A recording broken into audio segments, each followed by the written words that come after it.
اصطفى اما بعد فاعوذ بالله من الشيطان الرجيم بسم الله الرحمن الرحيم والفجر وليال عشر والشفع والوتر والليل اذا يسر هل في ذلك قسم لذي حجر صدق الله العظيم وصدق رسوله النبي الأمي الحبيب الكريم ونحن على ذلك لمن الشاهدين والشاكرين والحمد لله رب العالمين اللهم صل على محمد عبدك ورسولك وصل على المؤمنين والمؤمنات والمسلمين والمسلمات. قابل احترام دوست بزرگوں، یہ جو ایام چل رہے ہیں بڑے بابرکت ہے. اللہ رب العزت نے اس امت کو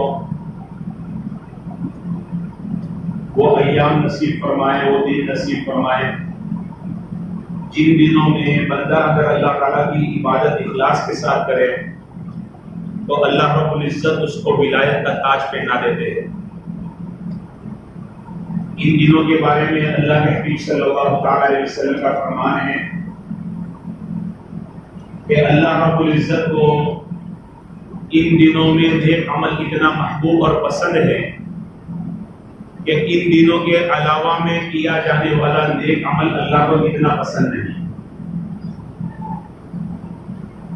یہ دن بڑے مقرر ہے. اللہ تعالیٰ نے قرآن کریم میں ان 10 راتوں کی قسمیں کھائی. سورہ فجر میں اللہ پاک نے 5 قسمیں کھائی. پہلی قسم کھائی والفجر، فجر کی قسم. فجر کا جو وقت ہے عمومی طور پر ایک انقلاب کا وقت ہے. عالم میں انقلاب برپا ہو جاتا، پوری رات غفلتوں میں انسان گزارتا، صبح ہوئی انسان بیدار ہوا، جانور بیدار ہوئے، چرند پرند، عمومی طور پر ایک ہنگامہ برپا ہو جاتا. اللہ تعالیٰ صبح کی قسم کھا کر، فجر کی قسم کھا کر امت کو یہ سمجھا رہے ہیں ایک دن آنے والا ہے جس دن اسی طرح کا ہنگامہ ہوگا اور وہ قیامت کا دن ہے. رات جو ہے نا، رات دنیا کی مثال ہے. قیامت تک کے لیے رات ہی ہے. یہ تو اللہ نے سیارے بنا دیے جو حقیقت میں وہ نکلتے ہیں تو اجالا ہوتا ہے، ورنہ اصل رات ہے. اور دن جو اللہ نے رکھا وہ قیامت کا دن رکھا. تو قیامت کے دن بھی لوگ اپنی قبروں سے اٹھیں گے، ایک ہنگامہ ہوگا. اللہ تعالیٰ قسم کو کھا کر یہ سمجھا رہے ہیں میرے بندو، ہر صبح کی قدر کرنے والے بنو، ہر فجر کی قدر کرنے والے بنو، تاکہ کل قیامت کے دن جب اللہ رب العالمین کی طرف سے محشر میں تمہیں بلایا جائے تو تمہیں شرمندگی نہ ہو. والفجر، بعض مفسرین فرماتے ہیں اس میں اللہ نے جو فجر کی قسم کھائی ہے وہ یوم النحر یعنی 10 ذی الحجہ کی قربانی کے دن کی فجر کی قسم کھائی ہے. عام دنوں میں دیکھیں پہلے رات آتی ہے پھر دن آتا ہے. اب رمضان میں پہلے تراویح پڑھتے ہیں پھر روزہ رکھتے ہیں. یہ عام طور پر اللہ تعالیٰ نے رات کے ساتھ دن بنایا. صرف قربانی کا دن ایسا ہے کہ جس کے ساتھ رات نہیں ہے. اگر کوئی بندہ قربانی کے دن صبح صادق سے پہلے دیہات میں قربانی کرنا چاہے تو قربانی نہیں کر سکتا. شہر والوں کے لیے حکم یہ ہے کہ عید کی نماز کے بعد قربانی کرے. فَصَلِّ لِرَبِّكَ وَانْحَرْ، نبی جی آپ نماز پڑھیے پھر قربانی کیجیے. یہ شہر والوں کے لیے حکم ہے کہ عید کی نماز سے پہلے قربانی شہر والے نہیں کر سکتے، لیکن دیہات والوں پر عید کی نماز واجب نہیں ہے. وہ صبح صادق کے بعد قربانی کر سکتے ہیں، رات میں نہیں کر سکتے. اس دن کے ساتھ اللہ نے رات کو نہیں رکھا، اس لیے اللہ تعالیٰ نے اس کی اہمیت سمجھائی کہ یہ دن اتنا احترام والا، اتنا مکرم ہے، اس لیے اللہ نے والفجر قسم کھا کر فرمایا. ولیال عشر، 10 راتوں کی قسم. وہ 10 راتیں کون سی ہیں؟ بعض مفسرین فرماتے ہیں محرم کے پہلے عشر کی 10 راتیں ہیں. بعض مفسرین فرماتے ہیں کہ رمضان کے آخری 10 راتیں ہیں، اور بعض مفسرین فرماتے ہیں کہ ایام ذی الحج کی شروع کی 10 راتیں ہیں، ان 10 راتوں کی اللہ نے قسمیں کھائی۔ حدیث شریف میں ہے نبی پاک صلی اللہ تعالی علیہ وسلم فرماتے ہیں ان راتوں کی عبادت شب قدر کی عبادت کا درجہ رکھتی ہے، ویسا ہی ثواب ملے گا جیسا کوئی بندہ لیلۃ القدر میں اور شب قدر میں عبادت کرے۔ ان راتوں کی اللہ کی اتنی بڑی فضیلت ہے، ان دنوں کی بھی اللہ کی بڑی فضیلت ہے۔ اللہ کے حبیب صلی اللہ علیہ وسلم فرماتے ہیں جو ایام ذی الحجہ میں شروع کے 10 دنوں میں 9 دن ہوتے ہیں، 10واں دن تو قربانی کا ہوتا ہے، جو بندہ نفل روزہ رکھے اللہ کی رضا کے لیے، ایک روزہ رکھے گا اللہ 1000 روزوں کا ثواب عطا فرمائے گا۔ بعض روایتوں میں ہے 1 سال کے روزوں کا ثواب عطا فرمائے گا۔ ایک نفل روزہ رکھے 1 سال کا ثواب۔ راتوں کا قیام کیا ہے، اللہ رب العزت اس طرح سے فضیلت بڑھا رہے ہیں۔ پھر عرفہ کے دن کا روزہ، عرفہ کے دن کا روزہ، 9 ذی الحجہ کا روزہ، اللہ کے حبیب صلی اللہ علیہ وسلم فرماتے ہیں کہ عرفہ کے دن کے روزے کی فضیلت اتنی ہے کہ اللہ رب العزت عرفہ کے دن کے روزے کی بدولت 1 سال پہلے کے 1 سال پچھلے کے گناہ معاف فرما دیتے، یعنی 2 سال کے گناہ اللہ تعالیٰ معاف فرما دیتے۔ اللہ پاک نے موسم ٹھنڈا کر دیا ہے، لہذا اگر ہم دوسرے دنوں کے روزے نہیں رکھ سکتے، کم سے کم عرفہ کا روزہ رکھنے کی ہم کوشش کریں، ہمارے لیے بڑا آسان ہے۔ ابھی الحمدللہ اللہ پاک نے موسم ٹھنڈا کر دیا ہے، لہذا کوشش کریں، اتنی بڑی سعادت کیوں جانے دے، اتنی بڑی فضیلت کیوں ہاتھ سے جانے دے۔ ایک روزہ رکھنا کوئی مشکل نہیں ہے، رمضان اتنا گرم تھا تب بھی 30 روزے رکھنا ہمارے لیے آسان ہو گیا، دل پر جب بندہ لیتا ہے نا تو اس کے لیے آسان ہو جاتا۔ بہرحال اللہ تعالیٰ فرماتے وَلَيَالٍ عَشْرٍ، 10 راتوں کی قسم، وَالشَّفْعِ وَالْوَتْرِ، تاک کی قسم اور جفت کی قسم۔ جفت کہتے ہیں ڈبل کو، وہ چیز جس کے دو حصے ہو سکے، اور تاک کہتے ہیں جس کا حصہ نہ ہو سکے۔ اللہ نے عرفہ کا دن رکھا، عرفہ میں بھی کوئی اگر رات میں قیام کر لے تو اس کا قیام قبول نہیں ہوگا۔ صبح صادق کے بعد عرفات کے میدان میں جائیں، سورج غروب ہونے سے پہلے تک تھوڑی دیر کے لیے بھی وہاں رک جائے، یا صرف عرفات کے میدان میں گزر جائے، اس کا رکن ادا ہو جائے گا اور اس کا حج قبول ہوگا۔ تو عرفات کا دن بھی صرف دن ہے، اس کے ساتھ رات نہیں ہے، قربانی کا دن بھی دن ہے، اس کے ساتھ رات نہیں ہے۔ تو یہ 2 دن ہو گئے۔ اللہ فرماتے ہیں جفت کی قسم، ان 2 دنوں کی قسم۔ اللہ تعالیٰ کی کتنے محترم ہیں، آپ دیکھیں تو صحیح، عرفات کے دن میں حاجی لوگوں کا کیا منظر ہوتا ہے، اتنا بڑا مجمع ہے لیکن کوئی کسی سے بات نہیں کرتا، سب اپنے رب کو منانے میں لگے ہیں، دعا ذکر میں لگے ہیں، ہر کوئی اپنی دل میں مست ہے، اللہ کو یاد کرنے میں لگا ہوا ہے۔ پھر اللہ کے حبیب صلی اللہ علیہ وسلم نے عرفات کے دن میں ظہر و عصر ایک ساتھ ادا فرمائی۔ اللہ کے حبیب نے ظہر کے وقت میں عصر ادا فرمائی، ظہر کی نماز پڑھی، با جماعت پڑھی، پھر عصر کی نماز با جماعت پڑھوائی، پھر اس کے بعد کم سے کم 5-5.25 گھنٹے رہتے ہیں۔ اللہ کے حبیب صلی اللہ علیہ وسلم دعا میں اتنے مشغول رہے، جس سال اللہ کے حبیب نے حج فرمایا تھا وہ اپریل کا مہینہ تھا، سخت گرمی کا مہینہ۔ اللہ کے حبیب نے 5.25 گھنٹے امت کے لیے دعاؤں میں گزارے، عرفات کے میدان میں امت کے لیے روتے رہے، خوب دعائیں مانگی۔ صحابہ فرماتے ہیں آقا صلی اللہ علیہ وسلم اونٹنی پر سوار تھے، آقا دعا فرما دے، کبھی ہاتھ بلند فرما دیتے، کبھی ہاتھ تھک جاتے تو پھر پیچھے آ جاتے، پھر آقا ہاتھ بلند فرما دیتے، امت کے لیے زارو قطار ہو رہے تھے۔ عرفات میں بڑا عجیب منظر ہوتا ہے، ہر حاجی اللہ کی یاد میں مشغول۔ جیسے ہی سورج غروب ہوا، اب اللہ کا حکم یہ ہے، شریعت کا حکم یہ ہے، مغرب تمہیں اب عرفات میں نہیں پڑھنی، عام دنوں میں مغرب سورج غروب ہوتے ہی ادا کر لو، لیکن وہاں حکم یہ ہے اب تمہیں مزدلفہ جانا ہے، مزدلفہ میں جانے کے بعد مغرب اور عشاء دونوں ساتھ میں پڑھنی ہے۔ اب یہاں سورج غروب ہوا، اب حاجی روانہ ہو رہے تیزی کے ساتھ، ہر ایک کو فکر ہے مزدلفہ میں کیسے پہنچ جائے۔ والشفع والوتر، تاک کی قسم، وہ رات ہے مزدلفہ کی رات، ایسا عجیب منظر ہوتا ہے، حاجی وہاں آرام سے سوتا نہیں ہے، اللہ کی عبادتوں میں رات گزارتا ہے۔ کہیں کنکریاں تلاش کی جا رہی ہیں، کہیں کنکریاں دھوئی جا رہی ہیں، کہیں آدمی تہجد میں مشغول ہے، کوئی نوافل میں مشغول ہے، کوئی ذکر میں مشغول ہے، کوئی دعا میں مشغول ہے۔ بس ایک منظر ہوتا ہے رات کا، یا اس رات میں بندے اللہ کو یاد کر رہے ہوتے، اللہ نے اس رات کی قسم کھائی۔ والشفع والوتر واللیل اذا یسر، جب مزدلفہ کی رات گزرنے لگتی ہے، حاجیوں کے دل کے اندر جذبات بیدار ہو جاتے ہیں، تب صبح صادق ہو، تب فجر کی نماز ادا کریں، اور تب شیطانوں کو کنکریاں مارنے جائے۔ ایک جذبات ہے، دیوانہ وار وہاں عمل ہو رہا۔ اتنا سارا خرچہ کرنے کے بعد، لاکھوں روپے خرچ کرنے کے بعد آدمی حرم شریف میں پہنچا ہے، ہونا تو یہ چاہیے تھا 35 دن 38 دن یا تو مکہ میں گزارتا یا مدینہ میں گزارتا، کچھ یہاں گزارتا کچھ وہاں گزارتا، لیکن 8 ذی الحجہ کا دن آ گیا، اللہ کا حکم آ گیا، اب چلو مکہ مکرمہ چھوڑ دو، حرم شریف چھوڑ دو۔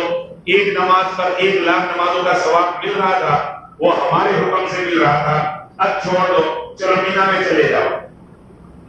یا اللہ 6-7 لاکھ روپے خرچ کر کے آئے، زندگی کی پونجی لگا کر آئے، پتہ نہیں دوسری بار سعادت میں ہے یا نہیں، قسمت میں ہے یا نہیں، ہم تو تیرے دربار میں تیرے کعبۃ اللہ کے سامنے جھکنے کے لیے آئے تھے، اور تو ہمیں مینا میں بھیجا ہے۔ اللہ فرمایا ہمارا حکم یہی ہے، ہر حاجی 8 ذی الحجہ کو مینا کے اندر چلا جائے۔ یہ دیوانہ وار عمل ہے۔ اب سوال یہ ہے کہ وہاں پر جتنے بھی متبرک مقامات ہیں، جیسے عرفات کا میدان ہے، مزدلفہ کا میدان ہے جہاں رات گزاری جاتی، شیطانوں کو کنکریاں ماری جاتی، پھر جبل رحمت ہے، یہ ساری جگہ مقدس ہے، محترم ہے، لیکن سمجھنے کی بات یہ ہے، اگر یہ بات امت کو سمجھ میں آ گئی تو سنت اور بدعت میں واضح فرق ہمیں سمجھ میں آ جائے گا۔ وہ مقامات 12 مہینے رہتے ہیں، سال کے 365 دن رہتے ہیں، لیکن اللہ نے جس وقت حکم دیا اس وقت وہاں جانا ثواب، اور اگر اللہ نے حکم نہیں دیا، جیسے حج کے 5 دن گزر گئے، اب عرفات کا میدان بھی ہے، مزدلفہ کا میدان بھی ہے، شیطان بھی 3 وہاں پر کھڑے ہیں، پلر وہاں پر ہے۔ اب کوئی بندہ جا کر یہ کہے کہ نہیں مجھے حج کرنے کا موقع نہیں ملا، میں عرفات میں پورا دن گزارتا ہوں، اس کو ذرا برابر ثواب نہیں ملے گا۔ مزدلفہ میں رات گزارے تب بھی ثواب نہیں ملے گا، شیطان کو کنکریاں مارے گا تب بھی ثواب نہیں ملے گا، کیونکہ اللہ کا حکم نہیں ہے۔ لہذا اب یہ سارے اعمال وہاں حاجی کر رہے ہیں، اب یہ بھی اتنے متبرک ہیں، حاجیوں کے لیے تو ہے ہی ہے۔ اللہ رب العزت نے حضور کی امت کو محروم نہیں رکھا۔ امت کے 2 طبقے، ایک وہ طبقہ جو حج کے لیے گیا، ایک وہ طبقہ جو حج کر چکا ہے نہیں گیا، یا جو جانا چاہتا ہے لیکن اسباب نہیں ہے، یا حکومت کی طرف سے پاس نہیں ہوا۔ بہرحال جو بھی مجبوریاں ہے، امت کو محروم نہیں رکھا۔ کیا فرمایا آقا صلی اللہ علیہ وسلم نے، جس بندے کو قربانی کرنے کا ارادہ ہو، جو بندہ قربانی کرنا چاہتا ہو، ذی الحجہ کا چاند دیکھے تو اب اپنے جسم کا کوئی بال نہ کاٹے، ناخن نہ کاٹے، جب تک قربانی نہ دے دے۔ یا اللہ کیا وجہ ہے؟ رمضان میں تو نے ہم کو یہ حکم نہیں دیا، محرم میں تو نے مجھے ہم کو یہ حکم نہیں دیا، آج تو یہ حکم کیوں دے رہا ہے؟ اللہ رب العزت فرما رہے ہیں وہاں میرے حاجیوں نے جب سے احرام باندھا ہے، اب وہ بھی بال نہیں کاٹ رہے، وہ بھی ناخن نہیں کاٹ رہے، ان پر رحمتیں برس رہی ہیں۔ اب تم میرے یہاں نہیں آ سکے، میرے حرم میں نہیں آ سکے، تم اپنے مقام پر ہو، اگر تم تھوڑی سی مشابہت اختیار کر لو گے تو جو رحمت کی بارش تم پر برس رہی ہے کچھ قطرے میں تم پر بھی ڈال دوں گا۔ اس مشابہت کو اختیار کرنے کے لیے اللہ کے حبیب نے ہم کو یہ حکم دیا، لیکن یہاں پر بھی بات سمجھنے کی ضرورت ہے۔ امت کے اندر غفلت کی انتہا یہ ہے، ہم مستحبات کو اتنا پابندی کے ساتھ اور مضبوطی کے ساتھ اپناتے ہیں کہ گویا وہ فرض ہے، اور فرضوں میں بڑی کوتاہی کر لیتے ہیں۔ یہ جو حکم ہے نا بال نہ کاٹو ناخن نہ کاٹو یہ مستحب ہے. مستحب کا مطلب یہ ہے عمل کرو گے ثواب ملے گا, عمل نہیں کرو گے کوئی گناہ نہیں. کرو گے تو ثواب ہے, نہیں کرو گے تو کوئی پکڑ نہیں ہے. لیکن اس کو اتنا اہتمام کے ساتھ اپنایا جا رہا جبکہ انہی دنوں کی ہماری فجر چھوٹ رہی ہے, بعض ساتھیوں کی دوسری نمازیں چھوٹ رہی ہے. فرض اول ہے, مستحب سب سے اخیر کا درجہ ہے, لیکن ہمارے یہاں یہ کمزوری ہے. بہرحال میرے محترم دوستوں بزرگوں, ان ایام میں خصوصی طور پر اللہ کی طرف متوجہ ہونا ہے. پھر ایام تشریق ہیں. ایام تشریق 9 ذی الحجہ کی صبح کی فجر کی نماز سے تکبیر تشریق پڑھنی ہے. 13 ذی الحجہ کی عصر تک کل 23 نمازیں ہوتی ہے جن میں مرد اور عورت ہر ایک کے اوپر تکبیر تشریق کا پڑھنا واجب ہے. مرد بلند آواز سے پڑھیں گے, عورت آہستہ آواز سے پڑھے گی. اب مردوں میں جو باجماعت نماز پڑھ رہے ہیں ان کے اوپر بھی تکبیر تشریق پڑھنا واجب ہے. جن کی رکعتیں چھوٹ گئی ہے اپنی رکعتیں پوری کرنے کے بعد سلام پھیرنے کے بعد ان پر بھی پڑھنا واجب ہے. جن کی جماعت چھوٹ گئی ہے, جن کو منفرد کہا جاتا الگ پڑھنے والا بندہ, ان پر بھی تکبیر تشریق واجب ہے. دنیا میں ہم دیکھتے ہیں پاگلوں کو, وہ گانے بجاتے ہوئے جا رہے ہیں, گنگناتے ہوئے جا رہے ہیں, آٹو رکشا میں دیکھو, گاڑیوں میں دیکھو, زور زور سے گانے بج رہے ہیں. ان کو شیطانی آواز زور سے بلند کرنے پر شرم نہیں آتی. ہم کیسے ایمان والے بندے ہیں کہ اللہ نے تکبیر تشریق ہمیں بلند آواز سے پڑھنے کا حکم دیا, لیکن نمازوں کے بعد عمومی طور پر ہماری بہت کم آواز نکلتی ہے. رحمانی آواز کو بلند کریں گے تو شیطانی آواز دبے گی. اس لیے اس میں شرمانا نہیں ہے, بلند آواز سے پڑھنا ہے. چلانا بھی نہیں ہے, آواز اتنی ہو کہ مسجد گونج جائے, اللہ کا در خوش ہو جائے, در و دیوار جھوم جائے, وہاں اللہ کا نام لیا گیا. وہ تکبیر تشریق کیسے بنی ہے؟ وہ سیدنا ابراہیم علیہ السلام کے قربانی کو یاد کیا جائے. خواب کے ذریعے سے اللہ تعالیٰ دکھا رہے قربانی کا پورا واقعہ بیان کریں گے تو وقت پورا ہو جائے گا. مخصوص باتیں بیان کرنی ہے. ابراہیم علیہ السلام نے حضرت اسماعیل علیہ السلام کے ہاتھوں کو باندھ دیا, آنکھوں پر کھولنے پٹی باندھ لی ہے, الٹا لٹا دیا ہے. فلما اسلما وتلہ للجبین, جب دونوں راضی ہو گئے اور ان کو پیشانی کے بل لٹا دیا, اب چھری ہاتھ میں لی ہے, اپنا گھٹنا حضرت اسماعیل علیہ السلام کی کمر پر رکھا ہے, چھری ہاتھ میں لے کر اب بسم اللہ اللہ اکبر کرنے ہی والے تھے. لیکن اس وقت ان کی زبان سے جو جملے نکلے نا وہ جملے یہ نکلے, اللہ نے امتحان مانگا تھا نا. کہیں ایسا تو نہیں ہے ابراہیم بڑے ارمانوں کے بعد, بڑی امیدوں کے بعد اور بڑی زندگی کے بعد تمہیں اولاد دی, تو کہیں ایسا تو نہیں ہے کہ اولاد کی محبت تمہارے دل میں غالب آ گئی ہو؟ ہاتھوں کے ذریعے سے دکھلایا گیا. بہرحال اللہ اکبر اللہ اکبر, ابراہیم علیہ السلام کہہ رہے اللہ اکبر اللہ اکبر, اللہ سب سے بڑے ہیں. میرے دل میں اللہ ہے, اسماعیل نہیں ہے. میرا اللہ کہے گا اسماعیل سے پیار کر تو کروں گا, اور اگر میرا اللہ کہے گا وادی غیر ذی زرع میں چھوڑ کر آ جا, ماں کو چھوڑ کر آ جا, بچے کو چھوڑ کر آ جا, میں چھوڑ کر آ جاؤں گا. یا اللہ آپ یہ سمجھ رہے کہ میرے دل میں اسماعیل کی زیادہ محبت آ گئی ہے؟ نہیں نہیں میرے اللہ, تیری محبت سب سے زیادہ ہے. تو اگر میرے بیٹے کی قربانی چاہتا ہے, قربانی. عام طور پر آدمی کی جب جان خطرے میں پڑتی ہے, بیٹے کی, بچے کی اور باپ کی جان خطرے میں پڑتی ہے نا, تو باپ کیا کہتا ہے, میرے بچے کو چھوڑ دے, میری جان لے لے. اتنا بڑا امتحان ہے کہ باپ کے ہاتھوں بیٹے کو ذبح کروایا جا رہا ہے. نہ ابراہیم کو پتا ہے کہ آگے کیا ہونے والا, نہ اسماعیل کو پتا ہے کہ آگے کیا ہونے والا, نہ آسمان کے فرشتوں کو پتا ہے کہ آگے کیا ہونے والا. آسمانوں میں کوہرام ہے. یہاں ابراہیم علیہ السلام کا دل دھڑک رہا ہے, اسماعیل علیہ السلام ذبح ہونے کے لیے تیار ہے. اب چھری گھما رہے, اللہ اکبر اللہ اکبر. جبرائیل امین دوڑ کر آئے, دمبا لے کر آ رہے تھے, آواز دی لا الہ الا اللہ اللہ اکبر. ابراہیم جلدی نہ کرنا, ابراہیم جلدی نہ کرنا, اللہ نے انتظام کر دیا ہے, تیرے بیٹے کی جان بخشی کی ہے اور اس کے بدلے میں دمبا بھیجا ہے. ابراہیم علیہ السلام نے آسمان کی طرف نگاہ اٹھائی, پٹی ہٹائی اور آسمان کی طرف دیکھا. جبرائیل کی آواز اور دمبا لے کر آ رہے. اسماعیل علیہ السلام کو کھول دیا گیا. جب انہوں نے دیکھا میرے رب نے میرے ساتھ یہ معاملہ کیا، تو ان کی زبان سے جملہ نکلا اللہ اکبر وللہ الحمد۔ یہ ہے تکبیر تشریق۔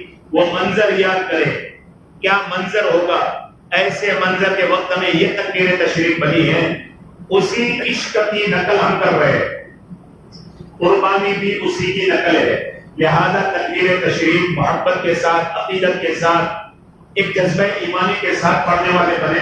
بہرحال یہ ہماری پر واجب ہے، گھر میں بھی مستورات کو سمجھائیں۔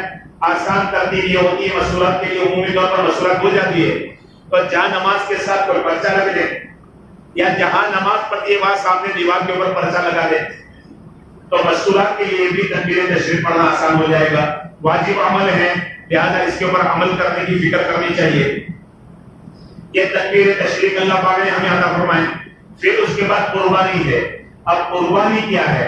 قربانی تو اصل اپنی جانوں کی تھی، قربانی اصل اپنی جانوں کی تھی، لیکن اللہ نے مہربانی فرما کر اس قربانی کو جانوروں کے اوپر کر دی۔ لہذا بعض مرتبہ بعض ساتھی یوں کہتے ہیں پہلے سے بکرے لانے کی کیا ضرورت ہے، پہلے سے جانور لانے کی کیا ضرورت ہے، ایک وقت میں لائیں گے۔ یہ طریقہ صحیح نہیں ہے۔ اسلامی منشا کو سمجھنے کی ضرورت ہے، شریعت کی منشا کو سمجھنے کی ضرورت ہے۔ بکرے کے ساتھ، جانور کے ساتھ ہمارا اتنا دل گل مل جائے کہ چھری اس کے گلے پر پھر رہی ہو اور ہمارے آنکھ سے آنسو نکل رہے ہو، اتنی تو کم سے کم محبت ہو۔ ایک دن پہلے آپ بکرا خرید کر لائیں، دوسرے دن ذبح کر رہے ہیں، تو آپ کے دل پر کیا کچھ نہیں گزرنے والی۔ چند دن پہلے بہتر طریقہ یہ ہے خود جانور پال کر بڑا کریں اور اس کو اللہ کے نام پر۔ ہم دیکھتے ہیں نا کتنے بکروں کے ویڈیو آتے ہیں کہ گھر والے رو رہے ہیں، بکرے کو ذبح کرتے وقت گھر والے رو رہے ہیں، بچے رو رہے ہیں۔ یہ اصل قربانی ہے، اپنے جذبات کی قربانی۔ یا اللہ میرا تن، میرا من، میرا دن تیرے نام پر، میری کیا اوقات ہے، ایک گندے قطرے سے تو ہمارا مٹیریل تو یہ ہے، اللہ تو نے کس طرح سے بنایا، تیرا احسان تو نے ایمان دیا، تیرا احسان محمد رسول اللہ جیسے ہستی دی، آقا کے صدقے میں، آقا کی امت میں پیدا ہونے کی وجہ سے اللہ نے یہ قربانی دی ہے۔ لہذا اچھے جذبے کے ساتھ، فراخ دلی کے ساتھ قربانی کرنے والے بنے۔ قربانی کے تعلق سے یہاں کا ماحول کیا ہے، یہاں کیا کمی کوتاہیاں ہے وہ نہیں معلوم ہے، لیکن عمومی طور پر امت کے اندر ایک کمزوری ہے۔ وہ کمزوری یہ ہے کہ گھر کے ایک فرد کی طرف سے قربانی کی جاتی۔ مان لیجیے اس بار شوہر کی طرف سے بکرا لائے، دوسرے سال بیوی کی طرف سے لائے۔ حالانکہ شریعت کا مسئلہ سمجھنے کی ضرورت ہے، ہر صاحب نصاب پر قربانی واجب ہے۔ اگر شوہر مالدار ہے، بیوی غریب ہے، تو شوہر کے اوپر قربانی ہے، اور اگر شوہر اور بیوی دونوں مالدار ہیں، دونوں پر قربانی ہے، اور اگر اولاد بھی مالدار ہے تو اولاد پر بھی قربانی واجب ہے۔ لہذا مسئلے کو سمجھنے کی ضرورت ہے اور قربانی کو خوش دلی کے ساتھ کرنے والے بنے۔ اس کے بعد جیسے یہاں پر پرچہ لگایا ہے، حکومت کی طرف سے انتظام ہوتا ہے ماشاءاللہ، نگر پالیکا کی طرف سے ادھر ادھر گندگی نہ ڈالی جائے۔ اسلام مذہب بڑا پاکیزہ مذہب ہے۔ ہمارا مذہب تو یہ تعلیم دیتا ہے راستے میں پڑی ہوئی چیز، تکلیف کی چیز کو ہٹا دینا بھی صدقہ ہے۔ اللہ کے حبیب صلی اللہ علیہ وسلم فرماتے ہیں ایمان کے 70 سے زیادہ درجے ہیں، کم سے کم درجہ راستے سے تکلیف دینے والی چیز کو ہٹا دینا ہے۔ ایمان والے تو یہ ہوتے ہیں۔ لہذا ہم سے کوئی ایسی غلطی نہ ہو جائے کہ ہماری وجہ سے کسی کو تکلیف ہو۔ خوب کوشش کرنی ہے پاکی صافی کی، گندگی کو صاف کرنے کی۔ خون والے کپڑے پہن کر باہر نہ آئے۔ یہاں تو الحمدللہ قربانی والے آتے ہیں، وہ کٹنگ کر کے جاتے ہیں۔ اگر پھر بھی گوشت ادھر ادھر لے جا رہے ہیں تب بھی تھوڑا سا احتیاط کریں۔ ہم اس ملک میں رہتے ہیں جہاں صرف مسلمان نہیں رہتے، ہمارے ہم وطن بھائی بھی رہتے ہیں۔